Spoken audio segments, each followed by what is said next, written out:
Bonjour à tous, j'espère que vous allez bien. Bienvenue pour notre rendez-vous hebdomadaire.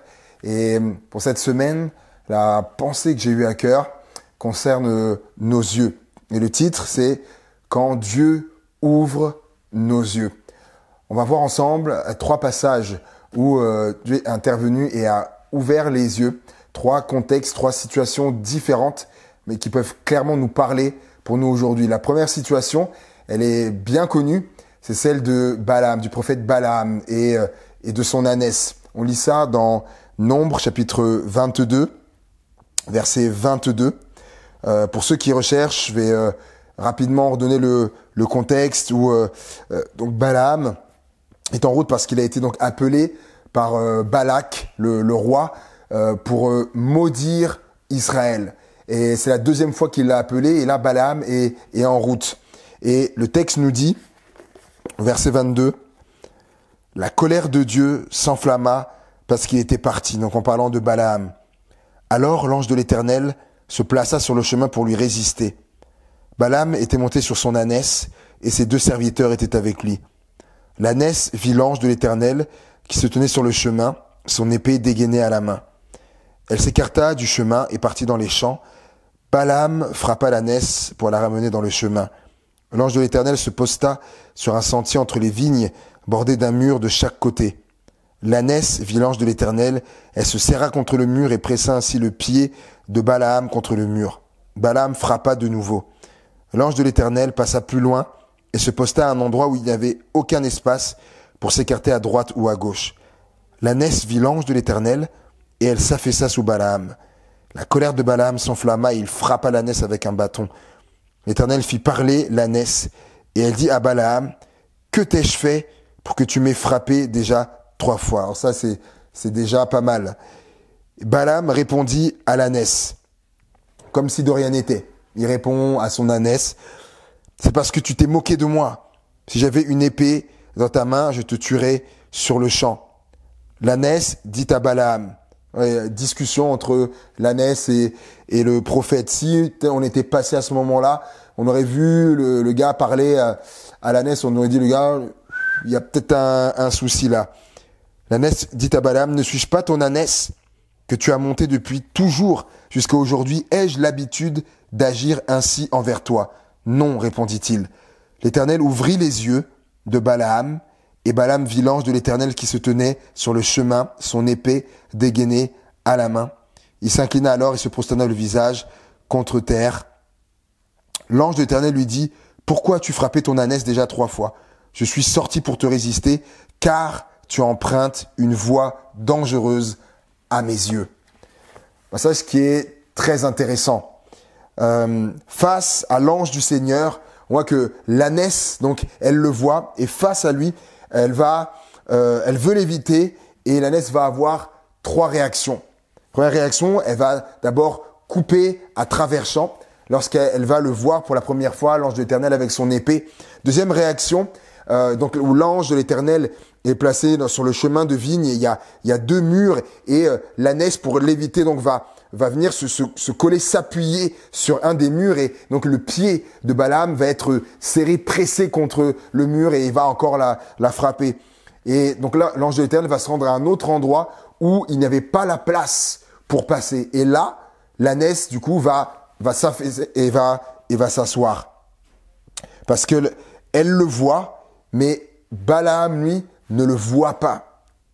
Des réactions qui étaient inhabituelles. Verset 30, l'ânesse lui dit, « Est-ce que je ne suis pas ton ânesse? C'est moi que tu montes depuis toujours. Est-ce que j'ai l'habitude d'agir ainsi avec toi? » Non, répondit-il. Donc, c'était pas des réactions habituelles qu'elle avait. Et il y a parfois comme ça dans nos vies, des choses qui se passent et qui sont comme inhabituelles. On comprend pas, par exemple, certains détours, comme l'ânesse qui a d'un seul coup qui a coupé à travers champs. Dans nos vies, des détours comme ça qui arrivent où on est pressé, comme le pied de Balaam pressé contre le mur. On est pressé, ça peut faire mal. Le pied écrasé contre le mur, ça fait pas plaisir. Ou aussi dans nos vies des arrêts, comme l'ânesse, elle va s'asseoir, hop, et ne plus bouger, des arrêts dans nos vies. Et en fait, il peut arriver qu'il y ait derrière ça, qu'il y ait quelque chose. Comme là, il y avait l'ange de l'Éternel que l'ânesse voyait, mais que Balaam, lui, ne voyait pas. Donc, ne comprenait pas les réactions de l'ânesse. Il ne voyait pas ce qu'il y avait devant, la raison. Et des fois, dans les situations que j'ai énumérées, eh bien, des fois, ce sera le Seigneur, en fait, qui sera ou derrière ou devant, peu importe cette situation qui amène un détour ou quelque chose à faire où qu'on est pressé ou un arrêt dans nos vies. Et on peut être comme Balaam et on ne le voit pas. On ne voit pas, on ne distingue pas. Et du coup, qu'est-ce qui se passe? Verset 31, « Alors le Seigneur ouvrit les yeux de Balaam et Balaam vit l'ange de l'Éternel. » Ses yeux s'ouvrent, Dieu ouvre ses yeux à Balaam et il voit d'un seul coup, il voit ce que l'ânesse voyait. Verset 32, l'ange du Seigneur lui dit, « Tu as frappé ton ânesse 3 fois. Pourquoi donc? Je suis sorti pour te résister. Car, voilà la raison, car tu empruntes une voie dangereuse à mes yeux. » Voilà la raison. Et il pourrait arriver des choses de la sorte, donc ces fameux détours, ou ces moments où on est comme pressé, ou ces arrêts où on est comme stoppé, parce que peut-être la voie que l'on est en train d'emprunter est dangereuse. Et ça, nous ne le voyons pas, mais Dieu, lui, il le voit, il y a un danger, mais on ne le voit pas sur l'instant. L'histoire de Balaam m'a rappelé un souvenir. On était en vacances, c'était il y a bientôt 2 ans. On était dans le Pays Basque et on s'est dit, on va faire un tour de poney là à notre fille. Donc on trouve un endroit qui font ça et puis on y va. Puis nous voilà partis, notre fille sur le poney. C'est des poneys qui sont un peu plus grands, pas les tout petits, ceux qui sont un peu grands. Et nous voilà partis. Il y avait un chemin qui allait un peu donc dans la montagne. Il y avait un circuit et nous voilà partis. Et puis à un moment donné, il va y avoir que des galères, que des galères, la sangle qui se défait, que des complications, des réactions bizarres du poney. Et puis à un moment donné, on commence à s'enfoncer un peu dans une forêt, donc dans la montagne. Et là, à un moment donné, le poney bloque. Il bloque. Il veut plus avancer. Et là, ça devient compliqué. On voit que il veut même un peu aller en arrière. Et nous, c'est vraiment, on connaît pas l'endroit, on connaît pas les lieux, on commence à entrer en forêt et c'est un de nos pires souvenirs. On se dit, mais qu'est-ce qui se passe? Et du coup, on rebrousse chemin. Et là, en faisant ça, il coopère et on rebrousse chemin. Et à un moment donné, sur le trajet inverse, on s'est dit, on va redescendre. Ma femme a cette pensée, ce mot qui vient dans son esprit, un loup. Un loup. On se dit, mais on n'a rien vu ou quoi, et ça part pas de son esprit. Et là, on arrive dans notre voiture et on allume la radio. Et là, on s'en dit dans la radio que dans tel secteur, donc la forêt où on entrait portait un nom, je me rappelle plus, que les habitants ont aperçu un loup. Dans le secteur où nous étions, dans la forêt, nous allions entrer. Et on est intimement convaincus, avec ma femme, que Dieu nous a gardés. On comprenait pas ce qui se passait, les réactions, ça, mais on croit que il y avait quelque chose là de Dieu. La voie que nous avions empruntée comme Balaam était certainement dangereuse. L'autre exemple, et ça nous fait dire que quand Dieu a ouvert les yeux de Balaam, il peut arriver qu'il ouvre nos yeux pour que l'on puisse voir et comprendre et réaliser que parfois, Dieu nous aura gardés. Donc le deuxième exemple, c'est l'exemple du serviteur d'Élisée. Rapidement, le contexte, vous pouvez commencer à chercher 2 Rois, chapitre 6. Un contexte, Israël est en guerre contre la Syrie. Et le roi de Syrie va envoyer des chevaux, des chars, une forte troupe qui va encercler Israël. Et le matin, donc le serviteur d'Élisée se lève Et il est dit, regardez au verset 5, donc c'est 2 Rois, chapitre 6, verset 15, pardon. Le serviteur de l'homme de Dieu se leva de bon matin pour sortir de la ville et il vit qu'une troupe la cernait avec des chevaux et des chars. Il dit alors à l'homme de Dieu, « Ah, mon Seigneur, comment ferons-nous » Lorsque le serviteur d'Élisée se lève et qu'il voit les troupes, les chars, les chevaux de l'armée de Syrie qui les a encerclés, et quand il va se comparer à eux, il va paniquer. La crainte va l'envahir. Et Élisée le voit, il va lui dire cette parole. Regardez le verset 16, une parole qui est connue dans le milieu évangélique. Il répondit, « Ne crains point, car ceux qui sont avec nous sont en plus grand nombre que ceux qui sont avec eux. » Élisée pria et dit, « Éternel, ouvre ses yeux pour qu'il voie. » Et l'Éternel ouvrit les yeux du serviteur qui vit la montagne pleine de chevaux et de chars de feu autour d'Élisée. Amen. Là, c'est pas non plus le fait du hasard qu'il vit la montagne pleine de chevaux et de chars de feu autour d'Israël. De même qu'il a eu peur des chars et des chevaux humains, terrestres de l'armée de Syrie, Dieu va lui montrer ça. Mais avant d'arriver là, Élisée va prier, donc en demandant quelque chose de particulier à Dieu. Qu'il ouvre ses yeux, ouvre-lui les yeux, afin qu'il voie. Lui, certainement, était conscient. Élisée, certainement, était conscient. Peut-être que lui-même voyait. Et donc Dieu va ouvrir les yeux du serviteur qui voit sur la montagne, donc, pleine de chevaux, de chars de feu.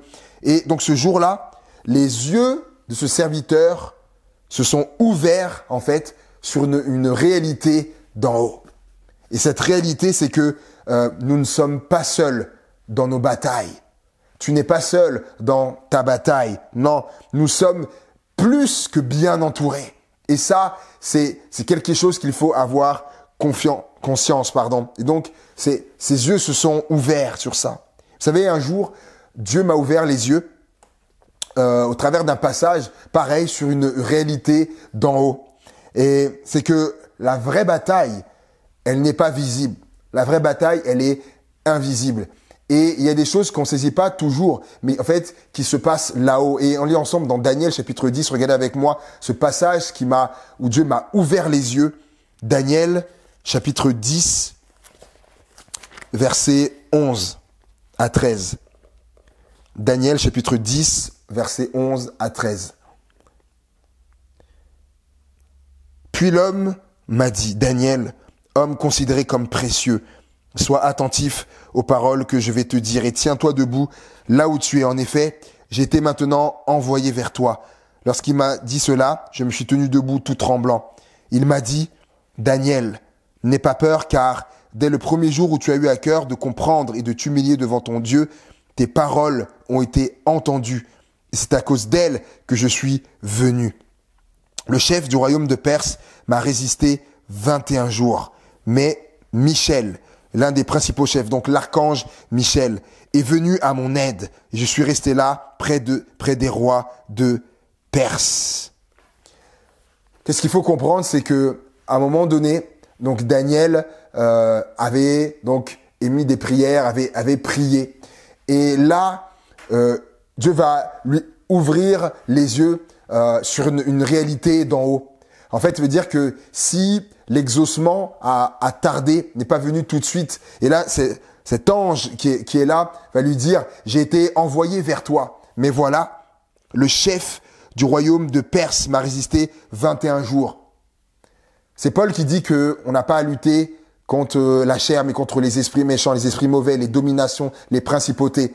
Et là, c'est on pourrait dire un ange du monde des ténèbres qui a résisté à cet ange de Dieu qui était envoyé pour l'exaucement, pour donner une réponse aux prières de Daniel, mais il a été arrêté pendant 21 jours.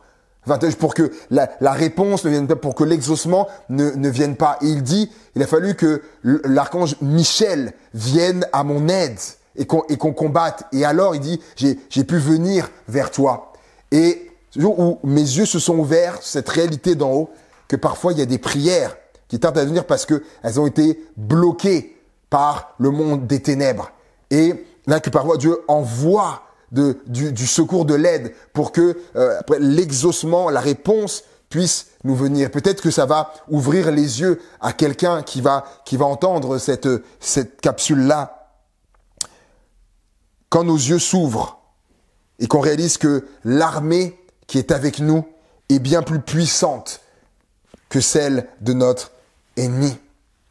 Et le troisième exemple, après avoir vu les yeux de Balaam qui se sont ouverts, les yeux du serviteur d'Élisée, eh bien, les disciples d'Emmaüs. Luc, chapitre 24. Luc, chapitre 24. Le contexte, Jésus était crucifié, il était mis au tombeau, et les disciples qui sont là, ce même jour, 2 disciples se rendaient à un village appelé Emmaüs, donc le verset 13. Ils sont là, en train de se rendre vers Emmaüs, et tous leurs espoirs sont tombés à l'eau. Parce qu'ils pensaient que Jésus était celui qui allait justement les délivrer de l'emprise des Romains. Mais voilà que leur leader n'est plus, il est mort, il a été mis au tombeau. Ils sont dans la consternation, dans la tristesse, dans l'abattement. Tous leurs espoirs se sont effondrés. Et puis le texte dit que pendant qu'ils parlaient et discutaient, Jésus lui-même s'approcha et fit route avec eux. Jésus, qui a été crucifié, mis au tombeau, ressuscité, arrive et marche avec eux.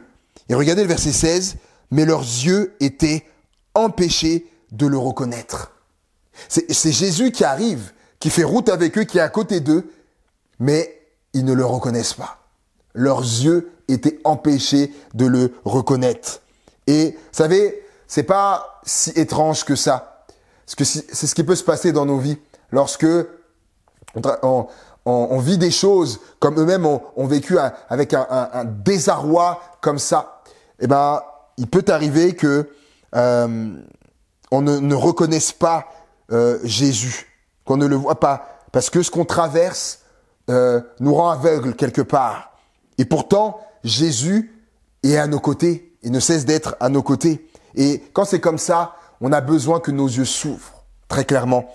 Et vous savez, leurs yeux auraient pu s'ouvrir pendant la route, lorsqu'il va cheminer avec eux, il va leur expliquer les Écritures, mais non, leurs yeux vont s'ouvrir à un moment particulier. Regardez, c'est le verset 30.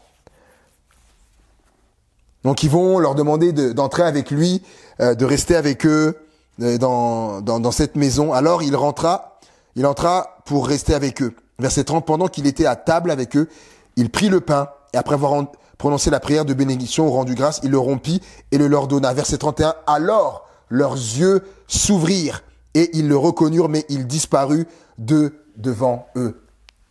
Leurs yeux se sont ouverts à un moment particulier, lorsque Jésus a rompu le pain. Ce symbole que l'on connaît de son corps brisé, qui est l'image là de la croix, de ce qu'il a fait à la croix. Oui, nos yeux se sont ouverts à la croix, là où on a réalisé ce que Jésus a fait, son sacrifice pour nous, mais aussi dans les moments que l'on traverse comme ça, qui peuvent faire croire que penser que Jésus n'est pas là, faire que on ne voit pas, on ne distingue pas Jésus. Eh bien, nos yeux s'ouvrent encore, c'est encore à la croix. C'est à la croix que nos yeux s'ouvrent. Alors, avec cette pensée, il faut dire encore que quand Dieu nous ouvre les yeux, s'il y a besoin, que Dieu nous ouvre les yeux. Que Dieu vous bénisse et à très bientôt.